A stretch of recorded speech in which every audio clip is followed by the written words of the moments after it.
Pernahkah kamu merasa kosong meski semuanya tampak baik-baik saja?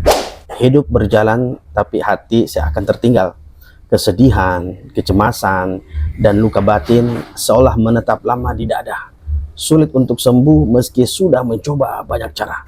Nah, lalu kita sadar ya, mungkin bukan hanya tubuh yang butuh perawatan, tetapi jiwa kita yang mungkin sedang haus akan cahaya.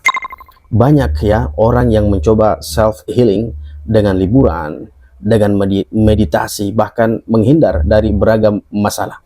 Namun ketika hati jauh dari cahaya ilahi, cahaya Allah, luka batin hanya ditenangkan hanya sementara saja.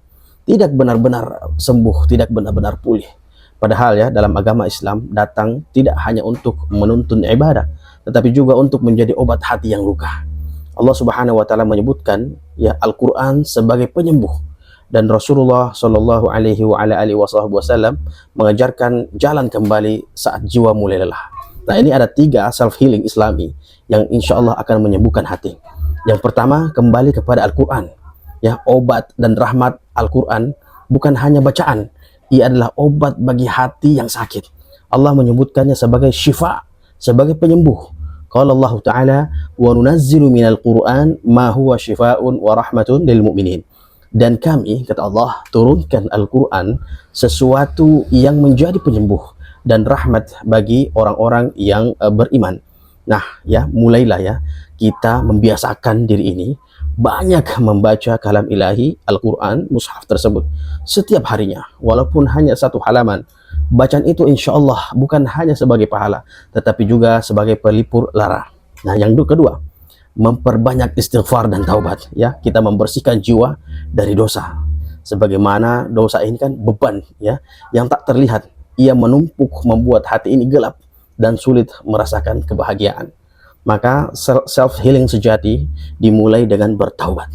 Rasulullah bersabda, innal abda idza akhta'a khati'atan nukitat fi qalbihi nuktatun sauda. Ya, sesungguhnya jika seorang hamba melakukan dosa, maka akan timbul 1 titik hitam di hatinya. Nah, oleh karenanya kita memperbanyak istighfar ya setiap harinya ya, minimal 100 kali ya kita istighfar, kita ucapkan dari hati bukan hanya dari lisan. Setiap istighfar insya Allah adalah sapuan lembut bagi luka yang ada di batin ini. Yang ketiga yaitu menegakkan salat, iqamatus shalah. Ya, waktu khusus bertemu dengan Allah. Salat ya bukan hanya sekedar kewajiban. Ia adalah momen intim antara hamba dan Rabb-nya, tempat mencurahkan kesedihan dan mencari ketenangan. Allah Subhanahu wa taala menyampaikan, inna salata tanha 'anil fahsya'i wal munkar. Sesungguhnya salat itu mencegah dari perbuatan keji dan mencegah dari perbuatan munkar. Dan baginda Rasulullah Shallallahu alaihi wasallam bersabda, ju'ilat qurratu 'aini fi shalah. Dijadikan penyejuk mataku ini di dalam salat. Jadi ya, kita jangan sampai meninggalkan yang namanya salat itu. Saat hati berat, segeralah kita berdiri dan menghadap kepada ilahi, menghadap kepada Allah.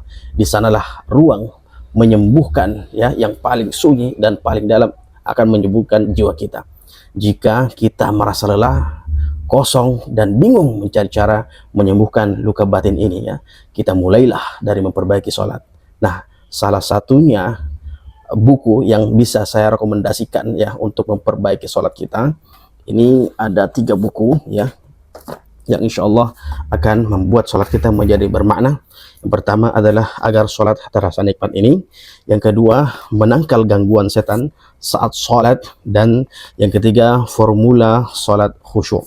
Nah, ketiga buku ini ya harganya murah dan Anda bisa dapatkan di keranjang kiri bawah video ini ya.